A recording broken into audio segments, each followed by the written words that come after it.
થોડું હસીને બોલી દો, થોડું હસીને ટાળી દો.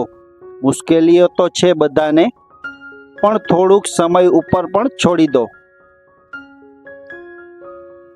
માણસો એકબીજાને ઓળખે એના માટે ભેગા થાય છે, અને એકબીજાને ઓળખી જાય પછી જુદા થઈ જાય છે. બોલતા પહેલા વિચારો અને બોલ્યા પછી વિચારો.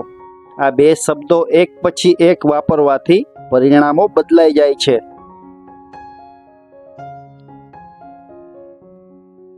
દરેક વ્યક્તિએ જીવનમાં રંગીન ચોક્કસ થવું સાહેબ, પણ કલરબાજ નહીં.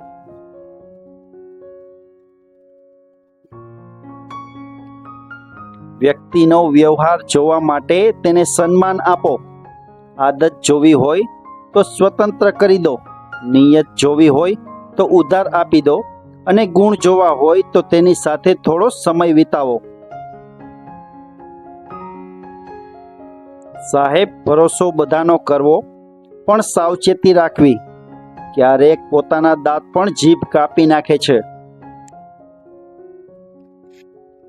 આમ તો ક્યાં કોઈનું થવાય છે, પણ જ્યારે થવાય છે ને સાહેબ, ત્યારે પોતાનું પણ ક્યાં રહેવાય છે.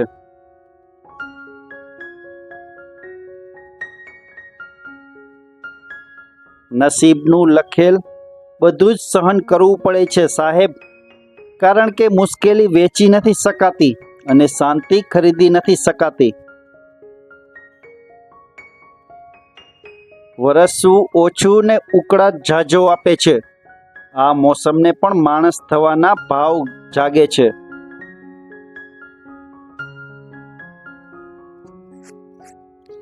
દીકરીઓને તો ખૂબ શીખવાડી લીધું કે પતિ પરમેશ્વર છે. હવે થોડું દીકરાઓને પણ શીખવાડીએ કે પત્ની લક્ષ્મી છે. કોઈ દરજી મળે તો જાણ કરજો મને. સાંધવા છે સ્વપ્ન જે ક્યારેય સંધાણા નથી. અમુક વાર શું બોલવું એના કરતાં શું ન બોલવું એનું જ્ઞાન સંબંધોને સાચવી રાખે છે.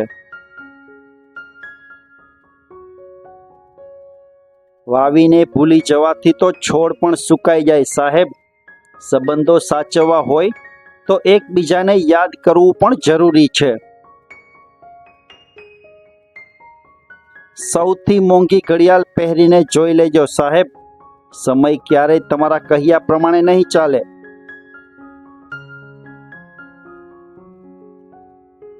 કેટલી અજીબ વાત છે નહીં? લોકો વાતો પકડી લે છે અને માણસને છોડી દે છે.